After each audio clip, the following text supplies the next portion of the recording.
Halo guys, ngomongin tentang Sungai Ciliwung. Ciliwung adalah sungai sangat bersejarah. Sejak dari zaman kerajaan Pajajaran hingga masa kolonial Belanda, sungai ini memainkan peranan penting bagi kehidupan masyarakat. Namun seiring berjalannya waktu, kini Ciliwung tidak lagi dipuja-puja. Pasalnya setiap kali terjadi banjir di Jakarta, Ciliwung selalu dikaitkan sebagai penyebabnya. Bencana yang terjadi sesungguhnya terjadi akibat ulah manusia yang merusak kali Ciliwung dengan sampah, limbah, hingga merusak wilayah tutupan hijau sebagai areal resapan airnya.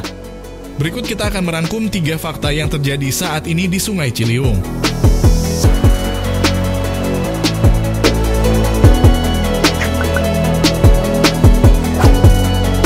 Hilangnya ikan. Kekhawatiran akan ancaman kepunahan ikan di Sungai Ciliwung terbukti.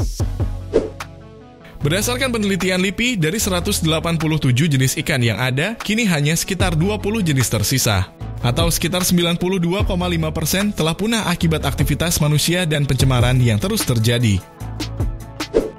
Data penelitian LIPI menyebutkan sepanjang tahun 1910 hingga 2010, ikan seperti belida, soro, berot, nilam, tawas, putak, berukung, lele brek, keperas, dan ikan hitam sudah tidak ditemukan lagi di Ciliwung. Sementara spesies ikan lainnya seperti hampal, genggehek, dan baung semakin terancam.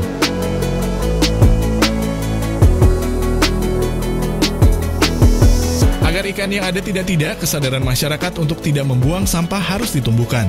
Juga pencemaran air yang terjadi akibat limbah industri pabrik harus dihentikan. Selain itu juga diharapkan tidak ada pihak yang menebar ikan-ikan predator di Ciliwung yang bukan habitatnya agar spesies asli tetap hidup.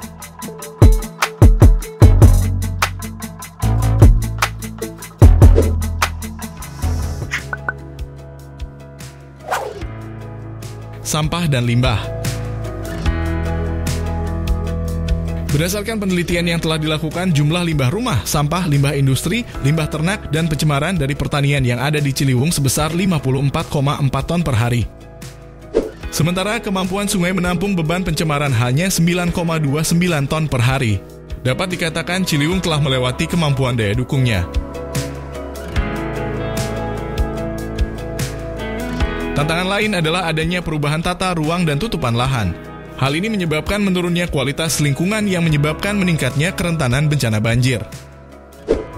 Daerah sempadan sungai dari Bogor, Depok, dan sebagian Jakarta Selatan yang merupakan 60% dari total luas sempadan Ciliwung, sekitar 37,11% telah menjadi daerah terbangun kedap air, sehingga dapat dikatakan bila sungai ini juga sangat tercemar dan penuh dengan sampah.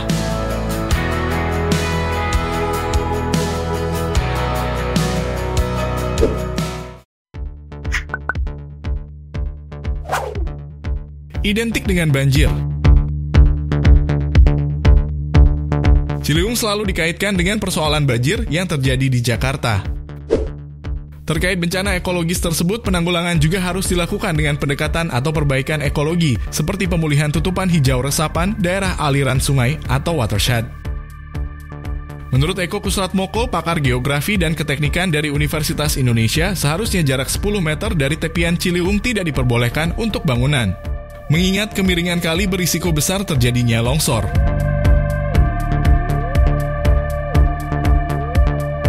Satu hal yang harus dipahami adalah sebagian besar wilayah Jakarta merupakan lahan basah berupa rawa yang dialihfungsikan menjadi perumahan dan perkantoran. Fungsi utama rawa adalah pengatur dan penyimpan air, bukan sebagai daerah resapan. Sungai meluap yang mengakibatkan banjir adalah suatu proses alamiah siklus ekologi pada sungai. Ini terjadi ketika Jakarta juga mengalami banjir sejak zaman Batavia dulu. Persoalan saat ini adalah banjir semakin sering terjadi dengan daya rusak lebih besar.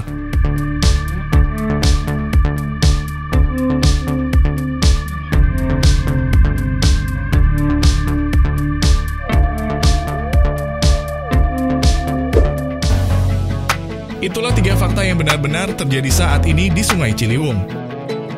Jika kalian menyukai video ini, jangan lupa tekan tombol subscribe dan juga aktifkan loncengnya, agar kalian tidak ketinggalan video terbaru dari channel kami ya guys.